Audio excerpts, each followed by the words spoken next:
Today we are going to be doing a beach scene. Also, keep in mind I'm going to be doing 2 more videos for late summer, early fall. One of them will be a boardwalk path going through an early autumn forest, and the other will be a beautiful vista scene looking across the lake at a few islands. I hope you enjoy this one today, and if you have any questions, please definitely send me an email.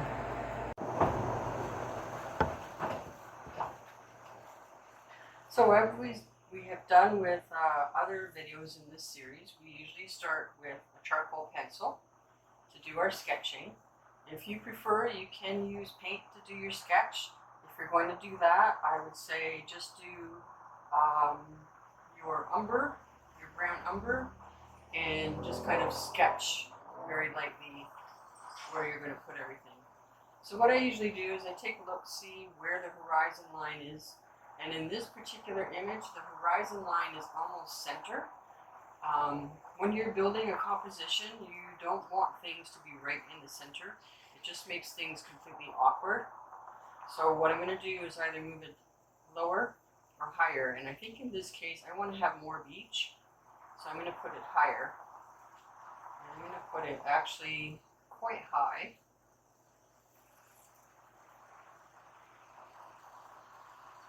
Across this way. Our tree line is sort of in here a little bit. We've got another tree line sort of in the foreground. It protrudes a little. And then we've got our beach, which comes around. Down towards us here. So this one's pretty simple as far as putting in your basic lines of where you want things. The clouds, some people like to sketch them in. I like to see what happens when I go ahead and do the cloud itself, because things do change as you're going along. Okay, so now that we've got that drawn in, traditionally, I would start with the sky, and I think for the purposes of this video, because a lot of you that are doing this with me are beginners or very early on in your painting experience. Advanced users, I mean, you could start with any element that you wish, but I usually try to go background and then everything as it comes closer to the viewer. That'll be the very last thing that I work on. So we're going to start with the sky. And as you know from the very first slide in this video, we're using cobalt blue today. If you don't have cobalt blue, don't stress. You can use whatever color you have. So I'm going to mix my cobalt with some white. And down here is going to be your very lightest color. If you look on your picture, on your image, the lightest color of the sky is always the furthest away. So I'm just very barely even going to have any blue in there at all. And we're going to put it through here. And today I haven't mentioned that yet. Today I'm painting on canvas paper. And canvas paper is pretty cool. It's very inexpensive. So if you don't want to go out and invest a lot of money in canvas boards and oil panels and things like that, this is a really great thing to have. They come in books. I believe this one had 12 sheets. I'm not 100% sure. I think it was 12 sheets and it was about $8. So it's, like I said, it's quite inexpensive, and it still gives you the feel of canvas because it has that texture. Now, because I like a smoother surface to start with, I do put gesso on my canvas paper sheets. You don't have to. It's completely up to you. So now I'm going to add a little bit more blue into what I'm using. And as you can see, I'm using a fairly large brush. And what this does is it makes sure that I don't get too obsessive about the details.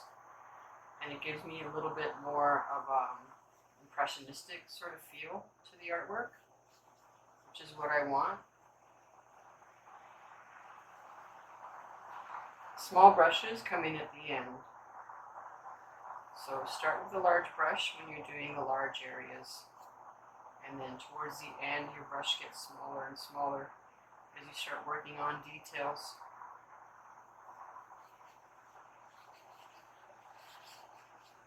So I'm just kind of going across. And one thing I do want to mention is when you're doing things like the sky, water, that sort of thing, I recommend that your brush stroke be horizontal rather than vertical. I do know that there are painters out there, and most of those that do this are very advanced, that do put their brush strokes vertically when they're doing sky and water, simply because they're looking for a certain effect, and that's why they do that. For the beginner, if you're looking for something that's going to mimic life a little bit more, your best bet is to keep your strokes going horizontally when you're doing sky and water. So I'm just kind of putting in some of the lighter areas where I want the clouds to be so that I don't cover them up with the darker blue.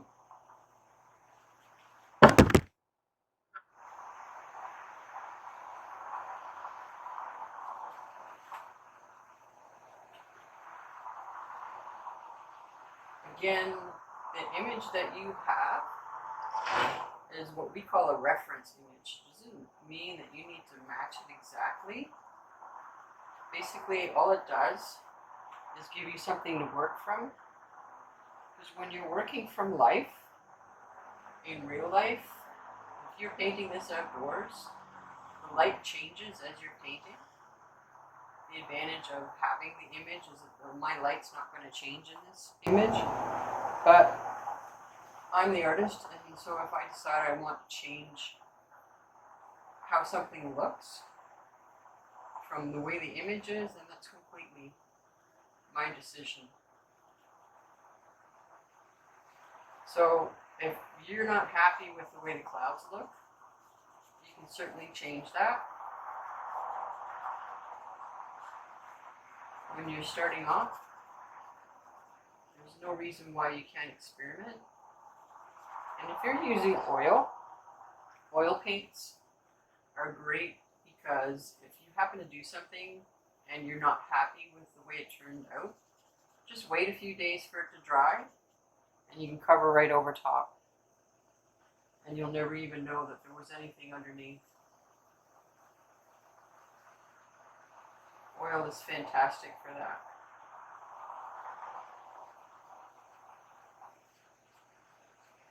So as you can see, I'm kind of varying my brush strokes. So I've gone ahead and I've added in the far background.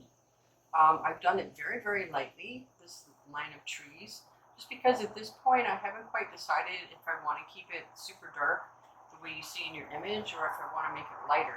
When I leave it lighter, it's going to make this appear, which it already does, further back into the background. If I make it dark, it's actually going to bring it forward. So I think I'm going to start with light, because it's always easier to make it dark than it is to bring it back light again.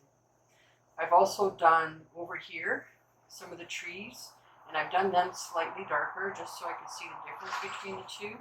And again, I've just done it very sketchy with a very sketchy brush stroke, kind of up and down, just filling in where I think those trees should be. I might actually extend it a little higher. I'll have to wait and see. And then I've started putting in some of the water. And as you can see, it almost looks like the texture of wood, the way I've done this. And what I do is I take my brush and I use the very edge of the brush, and I've mixed in cobalt blue and a little bit of the raw umber to darken it down a little. And I'm just going to go across. And I'm just doing lines, and I'm leaving spaces in between the lines, because if you look carefully at your image, you can see that in between the dark areas, there are some waves, and in between the dark areas, there are also lighter areas. So I'm going to put the darker areas through here. And if you look at your image, there's actually more darker areas further to the left and to the top than there is towards the bottom. And this whole area here, I'm going to leave fairly light. I'm going to add a few threads of darker areas, but as you can see again in your image, there's a lot of the light is reflecting in there, and I don't want to cover that up too much with my dark. You can always add more dark in. Now, like I said, when you're painting with oil paint and you're painting everything in one sitting, it's almost like watercolor, where you kind of have to plan things out ahead of time, because you don't want to go in too dark at first, because everything becomes super muddy, and then you'll just end up becoming frustrated with your work. So don't be afraid to take your time. With these videos, I've designed them with the pre-recorded format, because I think it's going to be easier for you to stop the video, rewind, go back, rather than if we were doing this live and then you feel like you're falling behind. People tend to get frustrated, and then they don't want to continue on their learning journey. So I want to make these videos as easy to use and as beginner friendly as possible. Also, I'm not sure that anyone really is aware of this, but when you register for these classes, if you find that you're having a hard time with anything, please do not hesitate to send me an email. I'm pretty good at responding to emails. I have been getting messages through Facebook occasionally. Those don't come through as easily. I'm not sure why. If Facebook isn't sending me notices or what's going on, but the email method is always the best way. And if you've registered on my website, there is a link on the website to the email. And if you've registered on Eventbrite, I do believe that they allow you to contact me through email, so you can do the same there as well. So I almost feel like I'm adding a little bit too much dark here, but we'll see how this goes. And here I've actually changed the angle of the waves, because if you look really carefully at your image, this is where the viewer is standing, and the shoreline does kind of curve around at that point. So I'm changing where that is. And that may or may not seem a little awkward. We'll have to see once we get further into the composition. Okay, so now what I'm going to do, because I've already got this brush pretty dark on the edge, so I'm going to grab a fresh brush, again with a fairly flat edge, and I'm going to grab some white with a very slight tinge of yellow. And I'm going to come up here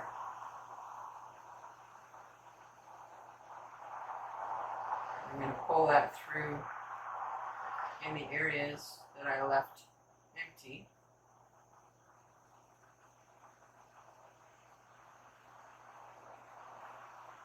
Yeah, yes, there's so many different ways of painting, when you watch videos, you're gonna go on YouTube, you'll see all kinds of people doing all sorts of demonstrations. There's no right or wrong. If anybody says that this is the only way, then that's wrong. there are many, many ways of producing your artwork. Basically, it all comes down to finding a method or methods that you enjoy and that you feel most comfortable using with your artwork.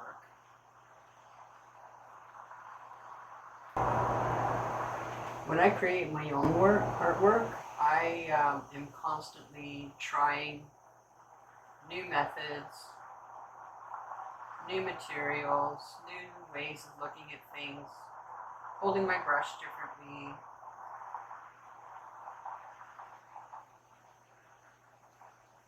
For me, that's when the discoveries happen. That's when the magic happens, and where the fun is when you're trying a new way of doing something. And you have to be willing to allow those things just to happen naturally.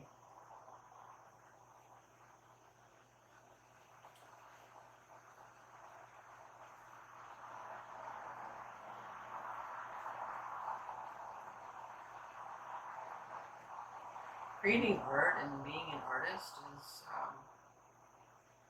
it's a journey, it's not a destination. I know there's artists out there that have a tried and true method and they stick with that method. I don't see anything wrong with that. They're comfortable with that. For me, I need to keep things exciting, and so I'm always trying new things and looking at new methods. And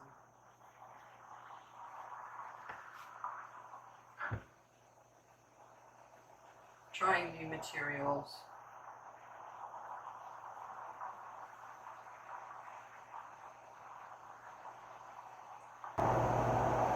Now you can see it, what I've been starting to do. I'm actually leaving chunks of lighter in here. And these are the kind of things that happen as you're working. You start making decisions based on the way things are coming out. And I kind of made this decision as I'm working here that I'm going to have a little bit more wave action going on in my beach today. So I'm going to leave the water looking a little more rough than what it actually does in our image.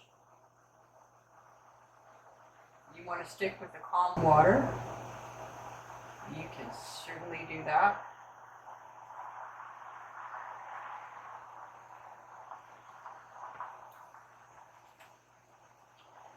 And I know some of you are going to be saying that you would rather use a smaller brush for this area. The problem with that is when you start with a smaller brush, then you get too obsessed about the tiny little details and these little accidents that happened when I'm using this larger brush. It wouldn't be happening because you're being too cautious and careful. This is stuff that I learned as I've been going. I was the person that would have a brush with the tiniest bristles on it, thinking that I had to use that for the entire painting because I could see so much detail going on. And it would take me hours and hours and hours to finish something. And then finally, I decided, after watching enough people using the larger brush method, that, you know what, I'm going to try that and just see what happens. And I'm having a lot more fun now using the larger brush.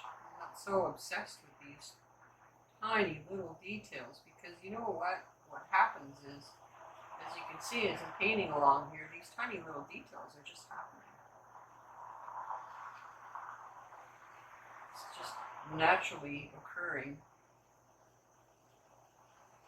as we're going along. And even the watercolor is a little bit different in our image, but I'm okay with that too. I can always add in a little bit more brown if I want to, but to be honest, when you're on the beach and there's waves like this is a little bit more true to the color. You don't see a whole lot of the sand underneath.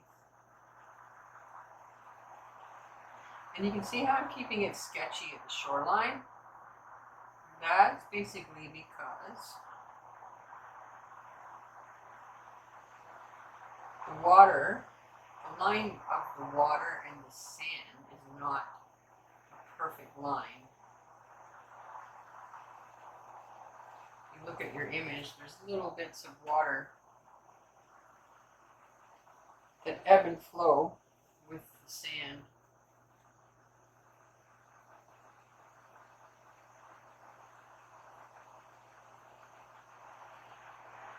So down here is where I started turning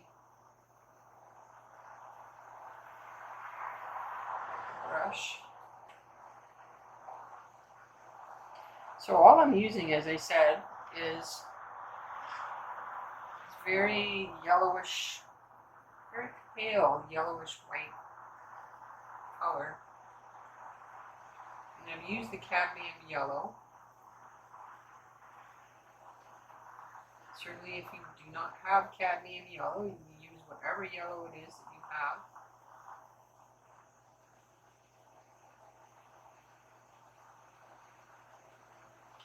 Don't want you to run out and get special equipment, special tools for these videos. I want you to use what you already have on hand. If you decide later you want to go out and get the cadmium colors, you can certainly do that.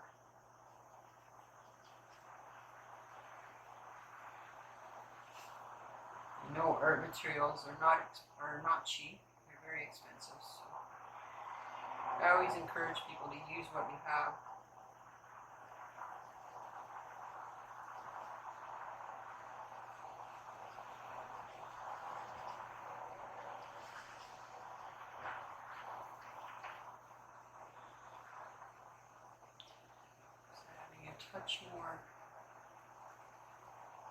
Touch extra yellow on this section here.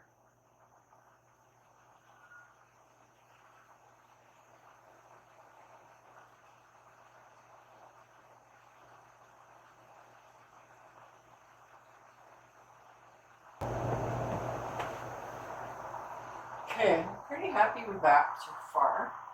What I'm going to do is because I already have the color that I want for that far very bright beach line that we've left up here, is I'm just going to put that in.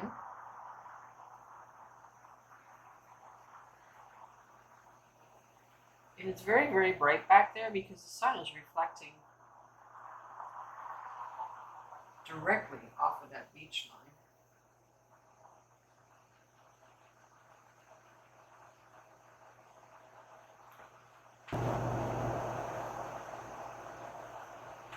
Okay, now I'm going to work on the sand.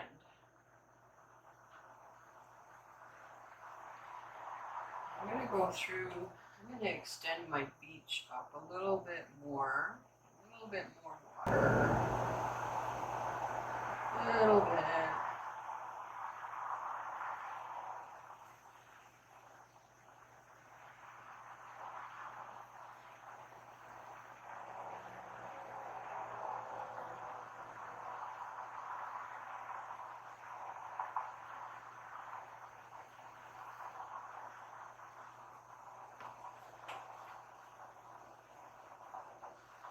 Alright, then we'll go for the sand. What I'm going to do, I'm going to grab another brush, another wide brush. Use this one, it's a tiny bit of room on it.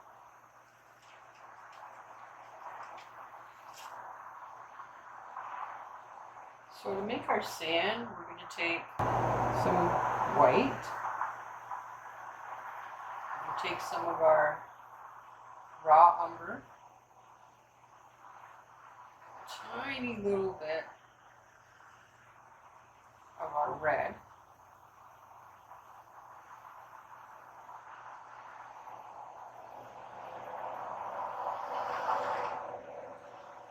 It's a fairly light color to start, which is fine. I'm going to put that through here.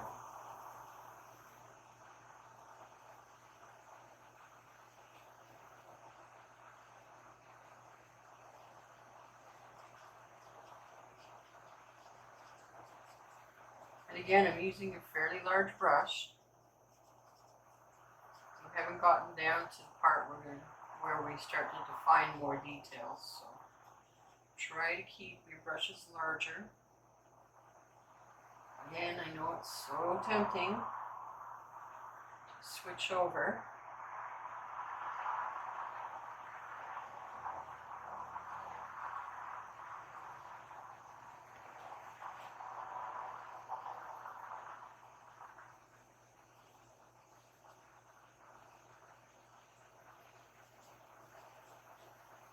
I'm just kind of trying to do a little bit of how the beach is swirling around.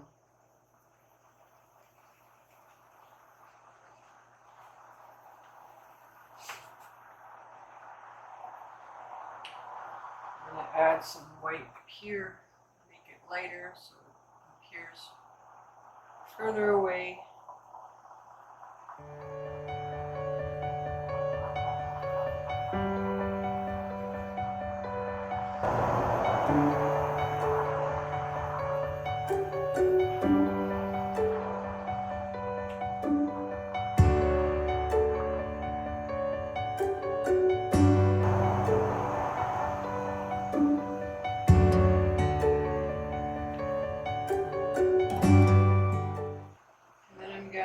Add in, as before, a little bit of the yellow. So we've got kind of a interesting, add a little bit of red to that.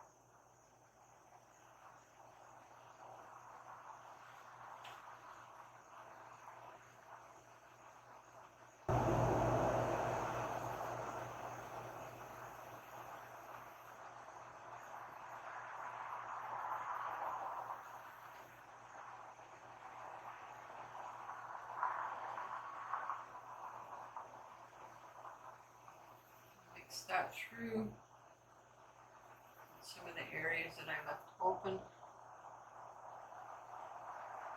Because again, if you look carefully at your sand, it's not a solid color.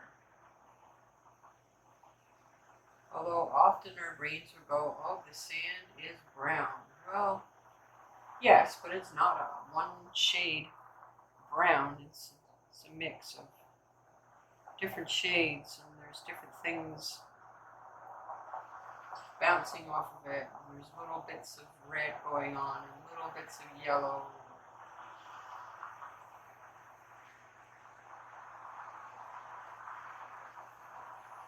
So don't be afraid to put some of that sketchiness in here.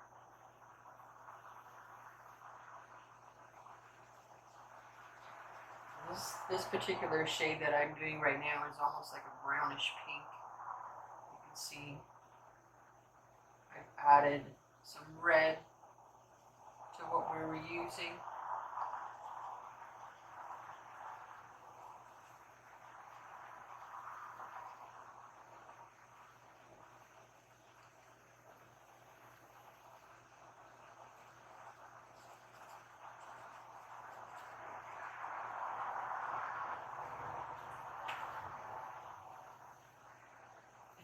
Take some of my raw umber,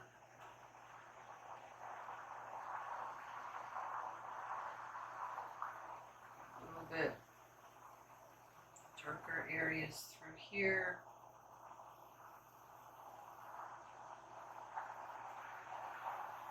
And you can see that there are footprints in the sand. And if that's your thing and you really want to put those footprints in, go for it. I say go for it. Don't let me or anyone else tell you that you can't do that.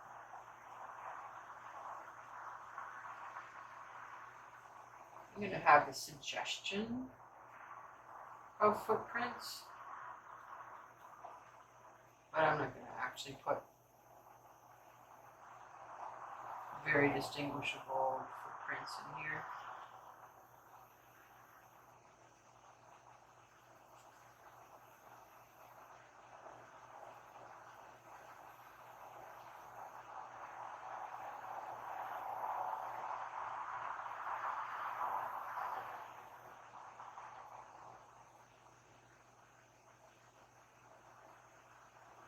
Just doing this slightly darker.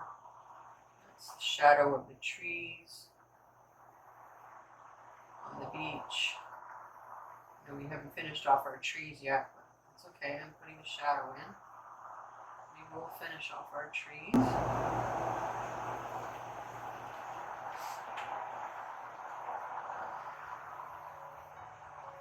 I'm going to go back to my brush that has a bunch of really white loaded onto it.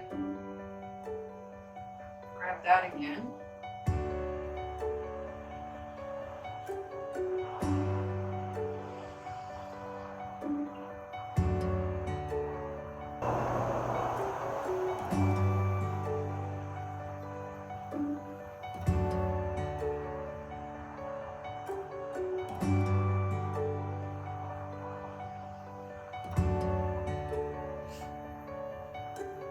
I'm just pulling the beach into the water and vice versa.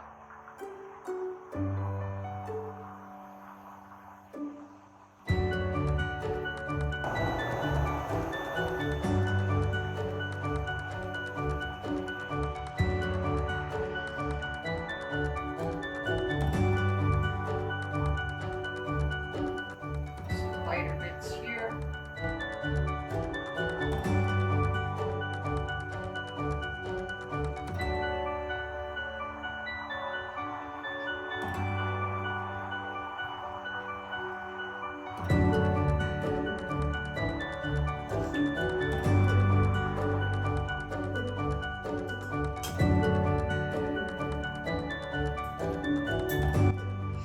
And again, now I'm going to use, well, you know what, I'm not going to use a fan brush just in case you don't have a fan brush. If you do have a fan brush, I'm going to show you just up here what you can do to kind of soften the edge between the water and the shoreline. You can use it a couple different ways. Pull it across, and I'm just going very lightly because I don't want to muddy it up. And what you want to do in between strokes is brush it off. You don't want a lot of sand going into your water.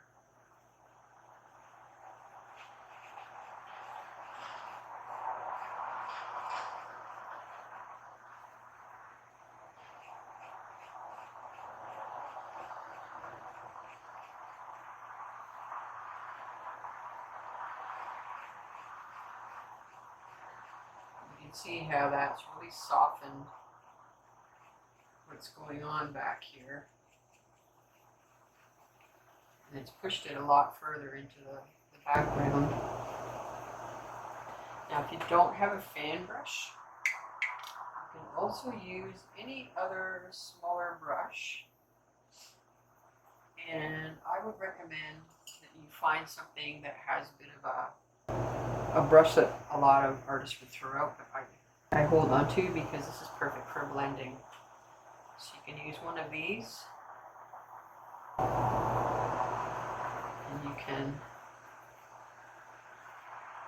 and with this one I'm actually wiping it off a lot more often.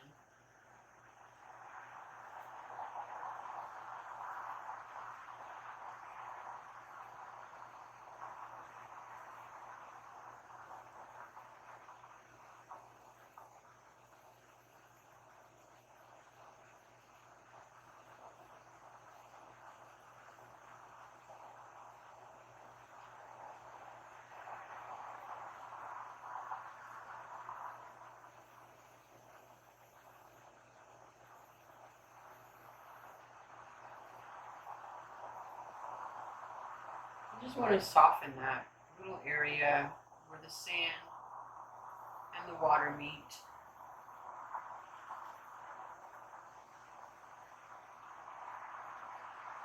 Kind of flatten it out.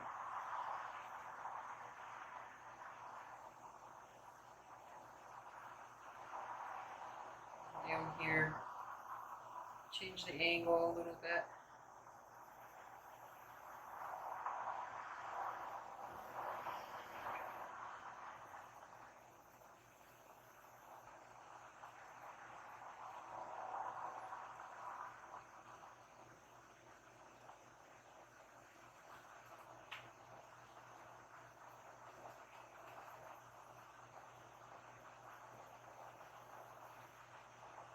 I also want to make sure that this beach is more flat. So just pulling across the sand a little bit. And when you make a horizontal line like this, it tells your brain that things are flat and horizontal. And so that's how your brain and your eyes interpret it. Had I kept everything the way it was a minute ago, going vertically up and down, I could have done that, but what it did is it made it actually look like the sand was up higher and the water was down below. So I mean, if that's the look that you want your shoreline to be up higher and your water down lower, then definitely keep your lines vertical. If you want this to be a fairly flat beach area, I'm going to change the line like that. So the next thing I want to do is go back into our trees back here. I'm going to go back to my larger brush. I'm going to start adding a little more dark back there, but I'm going to do it gradually because I haven't still decided how dark I want it to be. So I'm just dotting in and I'm leaving some of that light area to come through, because that just adds more depth to it. Now we all know that there's trees back there, but because it's so far away, you can't actually see tree trunks, branches, leaves, anything like that. So that's why when you're making artwork like this, it's completely fine to make it look, when you're up close, it looks like a bunch of blotches. But when you're further away, your brain goes, oh, those are trees.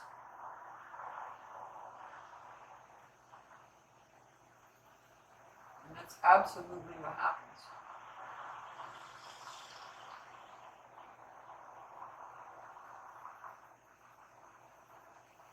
There's no reason why you can't do that.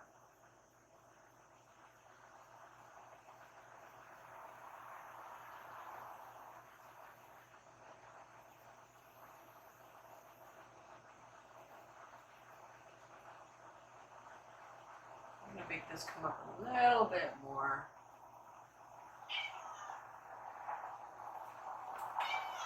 Hi. That is my cat. I don't know if you can hear that. There we go. Now down below I want to make it much darker. The trees, when you look at trees, the tops of the trees are always lighter than the bottom. And it's not rocket science, it's basically, and that's because the sun is above and the sun doesn't get all the way down to the base of the tree where the shadows are.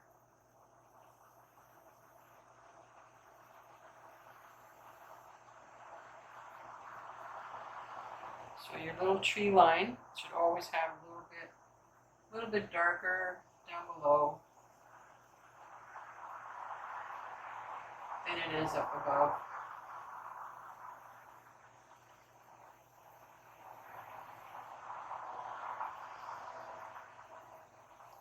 So now for this back here, I'm actually going to take a smaller brush. I know some of you will be happy about that. We're going to use this one here. I don't know if you use Curry brand, but this is a number 4 Curry. And again, I'm going to take some brown and some blue, tiny bit of yellow to make it look a little green. And again, because we did down here shadow, we're going to do the base here, this shadow.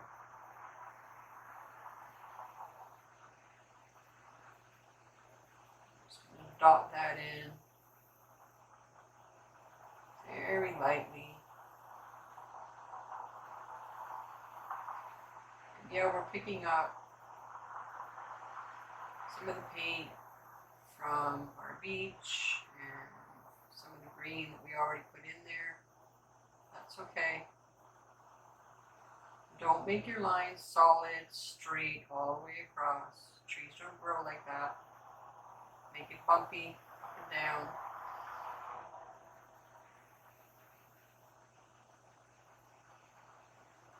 Trees do grow in a straight line, but that's only when people plant them, not in nature. Now this shoreline back there, I want to soften that, so I'm going to take a dry brush, small dry brush. Got here, this is a 3, that'll work. I'm going to set my palette down.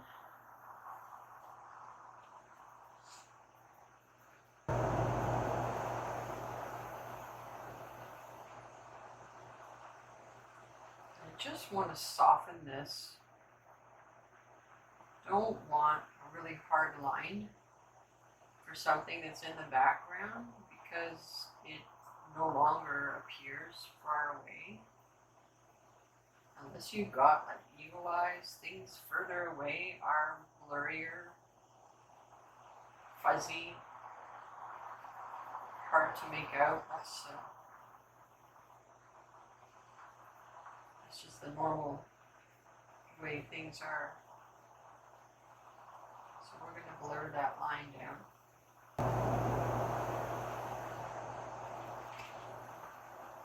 So occasionally as you're working, you need to step back and take a look and see if there's anything you want to fix. So in this one, I'm actually really liking my beach. I like this area here with the waves. I think that's cool. This area here is it's too solid dark in that one section. So I'm going to grab one of my splay brushes. Just going to soften it. Soften that hard edge.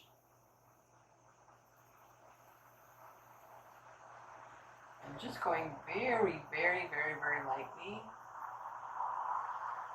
The nice thing with oil paint is once you have it down, it's so easy to move around and blend. We call it pushing and pulling. You're pushing and pulling the paint on your canvas or whatever surface it is that you chose.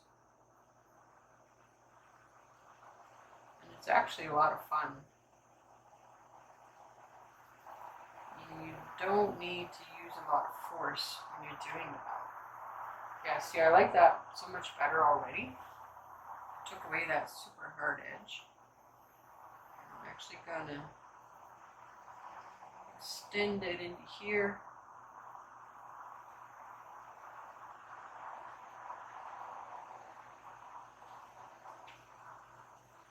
There we go.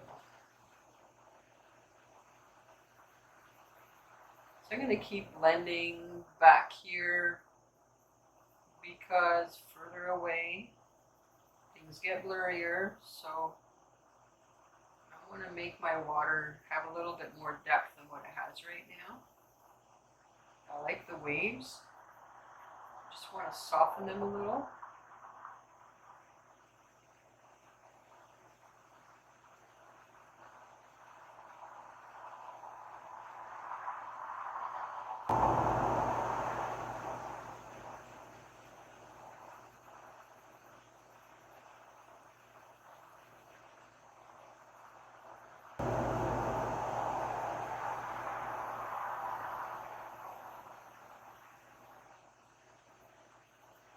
This one here I'm going to leave fairly edgy. Soften it just a little bit.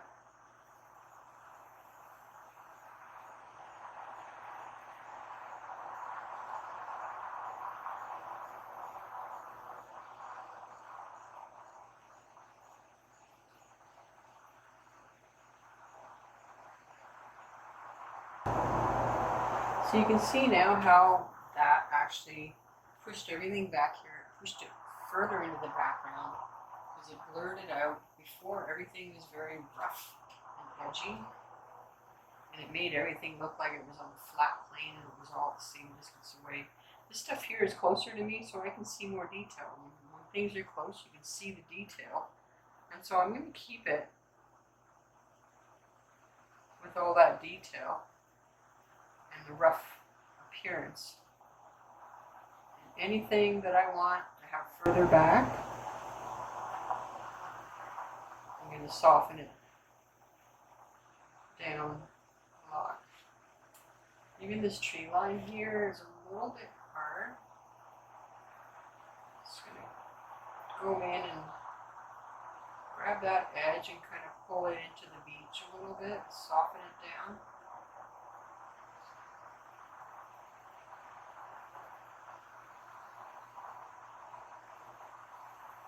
Very, very lightly.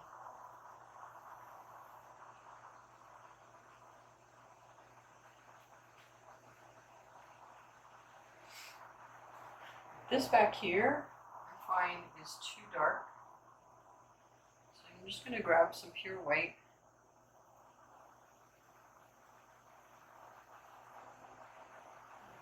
Pull that into here. That already made a huge difference. And in here,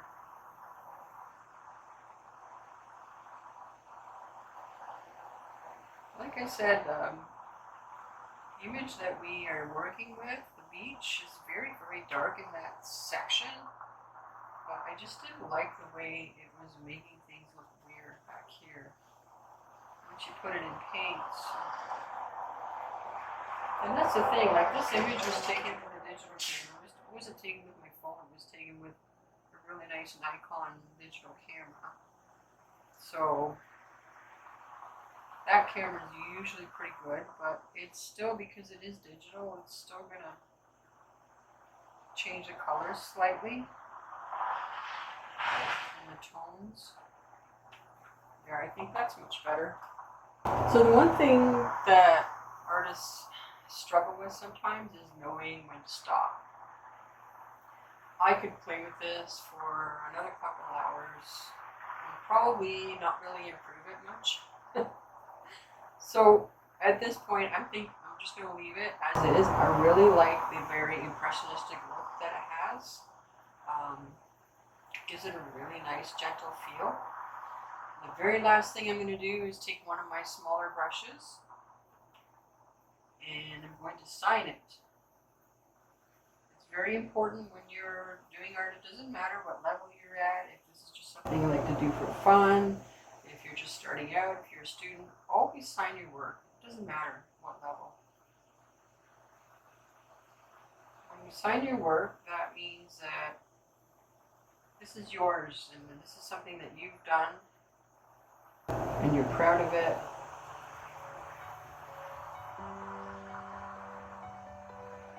And you want the world to know that it belongs to you. There you go. There is your beach scene.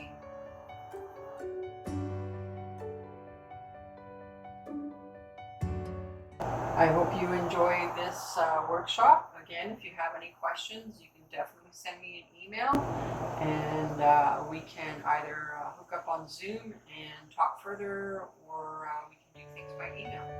And thanks again, and I hope to see you in the next class.